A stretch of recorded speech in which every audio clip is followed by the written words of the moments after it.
Hello student, मैं Saddam sir सरल रसायन यूट्यूब चैनल पर आपका स्वागत करता हूं।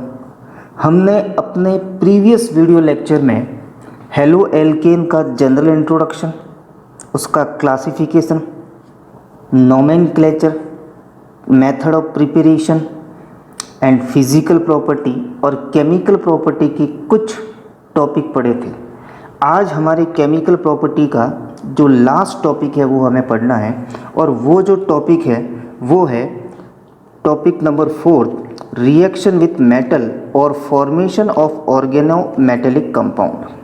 तो इसमें जो हमें रिएक्शन पढ़नी है उनके बारे में पहले डिस्कस करते हैं। टोटल 5 रिएक्शन हैं। उनमें से पहली रिएक्शन है रिएक्शन विथ सोडियम मेटल, दूसरी रिएक्शन है reaction with zinc metal, next third reaction जो है reaction with lead sodium alloy metal, next जो है रिएक्शन विथ लिथियम, और लास्ट जो हमारी है रिएक्शन विथ मैग्नीशियम। अब इन पांचों टॉपिक में से बोर्ड क्लास के अंदर जो क्वेश्चन आता है, तो सबसे पहले क्वेश्चन जो अराइज होता है वो रिएक्शन विथ सोडियम मेटल से, दूसरा क्वेश्चन जो आता है वो हमारा आता है लेड एलॉय से, और तीसरा क्वेश्चन जो बनता है वो हमारा है मैग्नीशियम मेटल से रिएक्शन।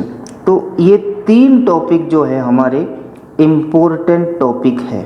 स्टूडेंट, शुरू करते हैं रिएक्शन विथ मेटल का first portion, reaction with sodium metal. Reaction with sodium metal में हमको 3 रिएक्शन पढ़नी है। वो 3 रिएक्शन जो है, first reaction is Wurtz reaction, second reaction is Fittig reaction and third reaction is Wurtz Fittig reaction. तो first of all हम बात करेंगे वुड्स रिएक्शन की। अब वुड्स रिएक्शन में आपको करना क्या है, एल्काइल हैलाइड के 2 मोल लेने हैं। तो यहाँ पे 1 मोल और 2 मोल आपको क्लियरली दिख रहे हैं। इसी तरीके से सोडियम में भी वैसी की वैसी कंडीशन है। और जो रिएक्शन कैरिड आउट होती है इन the presence of dry ether, clear कर लेना, रिएक्शन होगी ड्राई ईथर की प्रेजेंस में। अब होगा क्या इस रिएक्शन के अंदर, उसकी बात करते हैं।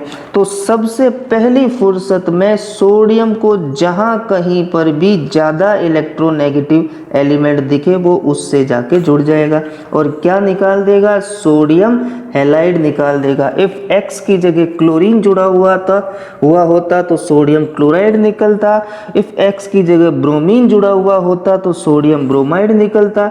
इफ X की जगह जो है आयोडीन लगा हुआ होता तो सोडियम आयोडाइड निकलता। अब पीछे हमारे पास क्या बचा है, यहाँ पर 2 R ग्रुप बचे हैं, यानी 2 एल्काइल ग्रुप बचे हैं। ये जुड़कर क्या बना देंगे, RR, जो कि क्या है, एल्केन है।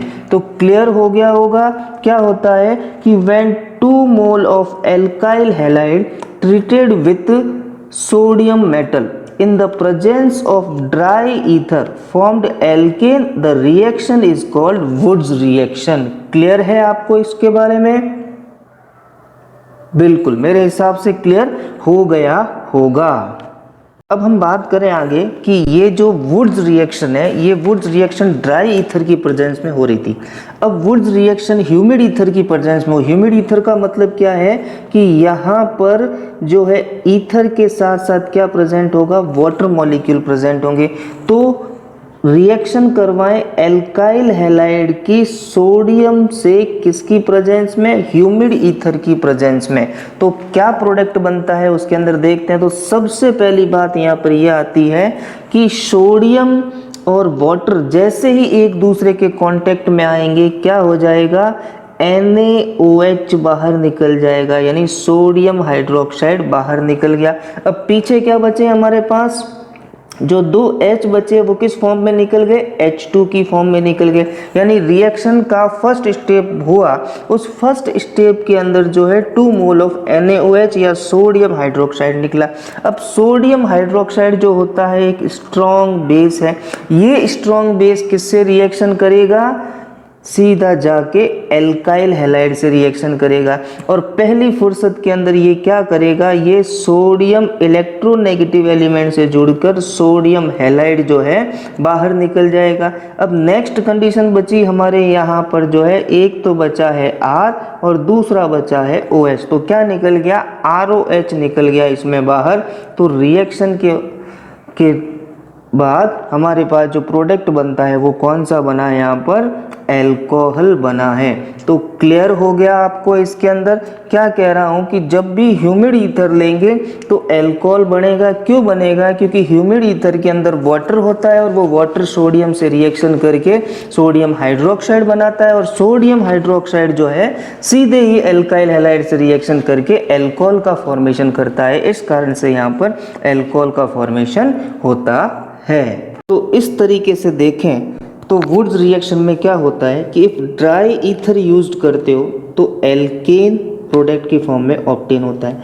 इफ ह्यूमिड ईथर यूज्ड करते हो तो एल्कोहल जो हमें ऑब्टेन होता है। अब नेक्स्ट रिएक्शन जो हमारी है वो है फिटिंग रिएक्शन। अब वुड्स रिएक्शन और फिटिंग रिएक्शन में मेनली डिफरेंस क्या है कि उसमें जो रिएजेंट लिया था या रिएक्टेंट जो यूज़ किया था वो रिएक्टेंट हमारे पास था कौन सा, एल्काइल हैलाइड था। लेकिन इसमें क्या करना है, हमको एराइल हैलाइड लेना है। एराइल हैलाइड का मतलब क्या है कि इसमें एरोमेटिक हाइड्रोकार्बन होना चाहिए या इसमें बेंजीन रिंग होनी चाहिए। तो हमारे पास क्या है, यहाँ पे क्लोरोबेंजीन लिया है। इस क्लोरोबेंजीन के 2 मोल लिए हैं। इसी तरीके से सोडियम भी है 2 मोल। अब इसकी रिएक्शन किसकी प्रेजेंस में करवानी है, वही चलेगा ड्राई ईथर की प्रेजेंस में। तो ड्राई ईथर की प्रेजेंस में जब रिएक्शन करवाते हैं तो सबसे पहले जो सोडियम है वो इलेक्ट्रोनेगेटिव एटम से जाके अटैच हो जाएगा और क्या बना देगा, 2NaCl बाहर निकाल देगा। अब नेक्स्ट जो हमारे पास बचा वो बचे 2C6H5 ग्रुप, यानी 2 फिनाइल ग्रुप बचे। ये दोनों फिनाइल ग्रुप आपस में जाके जुड़ जाएंगे और क्या बन गया हमारे पास, बाईफिनाइल जो है प्रोडक्ट की फॉर्म में ऑब्टेन हो गया। तो क्लियर हो जाना चाहिए कि वुड्स रिएक्शन में 2 मोल ऑफ एल्काइल हैलाइड और फिटिंग रिएक्शन के अंदर क्या है, 2 मोल ऑफ एराइल हैलाइड। सिर्फ इतना सा डिफरेंस है, बाकी सेम एज इट इज है। प्रोडक्ट थोड़ा चेंज बनेगा, क्यों, क्योंकि उसके अंदर रिएक्टेंट जो है क्या है, चेंज हो रहे हैं। अब नेक्स्ट बात करें हम इसके अंदर वुड्स फिटिंग। अब एक जो होगा रिएजेंट वुड्स का होगा, एक जो रिएजेंट होगा वो फिटिंग का होगा। यानी 1 मोल तो अपने को 1 मोल तो अपने को एल्काइल हैलाइड लेने हैं और 1 ही मोल क्या लेना है, एराइल हैलाइड लेना है और सोडियम वो के वही 2 होंगे। तो होगा क्या, सबसे पहले देखें इसके अंदर NaCl इधर से भी बाहर निकला। दूसरी कंडीशन देखें इसके अंदर NaCl जो इसमें से भी बाहर निकला। अब तीसरी कंडीशन जो देखें इसके अंदर हमारे पास जो बचा है, एक तो बचा है C6H5 और एक बचा है R। अब ये आपस में जुड़ गए और जो प्रोडक्ट बना वो बना अपने पास है डेरिवेटिव ऑफ एरोमेटिक हाइड्रोकार्बन। ये जो रिएक्शन होती है वुड्स फिटिंग रिएक्शन होती है और होगी किसकी प्रेजेंस में, वही चीज़ चलेगी ड्राई ईथर की प्रेजेंस में। तो क्लियर हो गया। डेफिनेशन देखें, इसकी डेफिनेशन क्या होती है, when 1 mole of alkyl halide and 1 mole of aryl halide treated with sodium metal in the presence of dry ether form derivatives of hydrocarbon aromatic hydrocarbon, the reaction is called Wurtz Fittig reaction. Clear है। वापस बताना चाहूँ, Wurtz reaction के अंदर 2 mole of alkyl halide, Fittig reaction के अंदर 2 mole of aryl halide और Wurtz Fittig reaction के अंदर दोनों को मिला लिया, यानी 1 मोल ऑफ एल्काइल हैलाइड होगा और 1 मोल ऑफ एराइल हैलाइड होगा। समझ गए होंगे आप इसको अच्छी तरीके से। अब हमारी नेक्स्ट रिएक्शन जो है वो है रिएक्शन विद जिंक मेटल। अब जिंक मेटल से रिएक्शन करवानी है एल्काइल हैलाइड की, तो हमको क्या करना है, सबसे पहले 2 मोल ऑफ एल्काइल हैलाइड लेना है। तो यहाँ पे लिया 1 mole of bromide halide, bromo ethane और इसी तरीके से दूसरा लिया 2 मोल ऑफ ब्रोमो ईथेन। इस और जिंक भी कितने लेने हैं, 2 लेने। तो पहली कंडीशन में क्या होगा, जो हमारा जिंक है वो जिंक क्या करेगा, एक Br और दूसरा Br को लेके निकल जाएगा, यानी क्या बन गया यहाँ पे ZnBr2 बन गया। क्या कहना चाह रहा हूँ, सबसे पहले जिंक मेटल 2 Br को लेके निकल गया और ZnBr2 बना दिया, क्योंकि जिंक की वैलेंसी या चार्ज कितना होता है, 2 होता है, इस कारण से 2 ब्रोमीन को लेके निकल गया। अब पीछे जो हमारे पास बचा है वो बचा है क्या, 2 तो एल्काइल ग्रुप बचे या इथाइल ग्रुप बचे और 1 बचा है हमारे पास जिंक। ये आपस में जाके जुड़ जाएंगे। तो ये आपस में जुड़े तो ये एल्काइल ग्रुप कितने हैं, 2 है, तो ये लिख दिए 2। और कौन से हैं, इथाइल है, तो लिख दिया C2H5 और पीछे आ गया लास्ट बचा हुआ Zn। अब यहाँ पे 2 एल्काइल ग्रुप है, इसको क्या बोलूँगा, डाई इथाइल, और फिर क्या लगा हुआ है, जिंक, तो इसका नाम हो गया डाई इथाइल जिंक, या इसको बोलते हैं फ्रैंकलैंड रिएजेंट भी कहते हैं। तो आपको क्लियर है क्या करना है, जिंक का एक एटम जो है 2 ब्रोमीन को निकाल के ले जाएगा और दूसरा जिंक का एटम जो है वो क्या करेगा, 2 एल्काइल ग्रुप के साथ जुड़कर जो है क्या बना देगा, इसके अंदर डाई इथाइल जिंक या डाई एल्काइल जिंक, या कह सकते हैं फ्रैंकलैंड रिएजेंट का फॉर्मेशन करता है। हमारा नेक्स्ट टॉपिक जो है वो है reaction with lead sodium alloy. अब सबसे पहले इसमें क्या करना है कि हमको 4 मोल ऑफ एल्काइल हैलाइड लेने हैं। तो यहाँ पे लिया है 1 मोल, 2 मोल, 3 मोल और 4 मोल। 4 मोल एल्काइल हैलाइड लिया। अब इस 4 मोल एल्काइल हैलाइड की रिएक्शन करवानी है 4 मोल लेड सोडियम एलॉय से। तो होगा क्या, जहाँ पर भी सोडियम को हैलोजन दिखता है पहली कंडीशन में वो क्या करता है, हैलाइड बाहर निकालेगा। तो क्या बन गया इसके अंदर, 4 NaBr जो है वो बाहर निकल गए। अब अगली बात करें, इसके अंदर हमारे पास जो Pb है उस Pb की वैलेंसी होती है 4, यानी एक Pb जो है 4 आयन से या 4 ग्रुप से जुड़ सकता है। तो यहाँ पे हमारे पास 4 एल्काइल ग्रुप है, उन 4 एल्काइल ग्रुप से कौन जुड़ेगा, एक सिंगल Pb जुड़ेगा। तो एक सिंगल Pb 4 एल्काइल ग्रुप से जुड़ा और बाकी 3 बचे हुए Pb एज इट इज हमने जो यहाँ पे राइट कर दिए। अब इसमें जो हमारा प्रोडक्ट बना वो है यहाँ पे 4, इसलिए लिखा टेट्रा, और इस ग्रुप को बोलते हैं इथाइल, तो लिख दिया इथाइल, और बचा हुआ क्या है, लेड, तो लेड लिख दिया। तो इसका नाम क्या हुआ, टेट्रा इथाइल लेड। अब इस टेट्रा इथाइल लेड को शॉर्ट में बोलते हैं टेट्रा से T, इथाइल से E और लेड से L, यानी टेल बोलते हैं। और टेल यूज कहाँ आता है, एंटी नोकिंग एजेंट की फॉर्म में इसका यूज आता है। यानी जो पेट्रोल टैंक होते हैं उस पेट्रोल टैंक में नोकिंग होने से, यानी कि उसमें विस्फोट होने से बचाने का काम करता है यहाँ पर टेल। समझ गए होंगे आप इस रिएक्शन को। अब हम बढ़ते हैं आगे। हमारी नेक्स्ट रिएक्शन जो है वो है reaction with lithium metal. Lithium metal से हमें रिएक्शन करवानी है, तो हमने क्या लिया, क्लोरोइथेन लिया।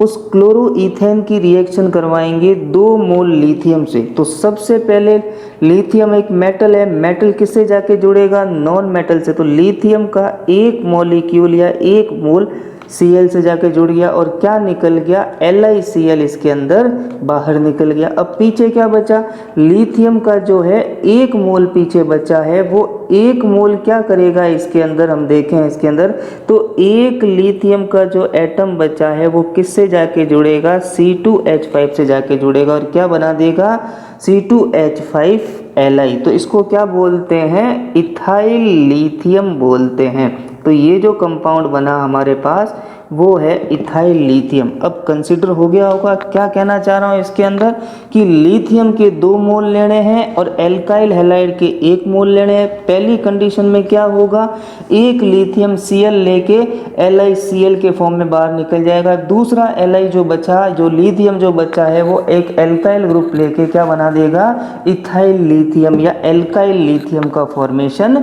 कर देगा। अब हमारी अगली रिएक्शन जो है वो रिएक्शन विथ मैग्नीशियम मेटल है और ये रिएक्शन इम्पोर्टेंट है। अब इम्पोर्टेंट क्यों है उसका रीज़न देखें। सबसे पहले क्या लेना है अपने को, 1 मोल एल्काइल हैलाइड लेना है और 1 ही मोल मैग्नीशियम का लेना है। अब मैग्नीशियम की वैलेंसी कितनी होती है, 2 होती है, यानी ये 2 से जुड़ता है। तो होगा क्या, ये पूरा का पूरा मैग्नीशियम इन दोनों के बीच में इंसर्ट हो जाएगा और प्रोडक्ट क्या बनेगा हमारा, RMgX। अब R का मतलब एल्काइल ग्रुप, Mg मतलब मैग्नीशियम, X मतलब हैलाइड, यानी क्या बना, एल्काइल मैग्नीशियम हैलाइड। और इसको सबसे पहले देने वाला जो साइंटिस्ट था वो था विक्टर ग्रिग्नार्ड। इस कारण से इस रिएजेंट को बोलते हैं ग्रिग्नार्ड रिएजेंट। तो ये था हमारा रिएक्शन विथ मेटल। इस तरीके से हेलो एल्केन की केमिकल प्रॉपर्टी जो है वो क्लियर होती है। Thank you students.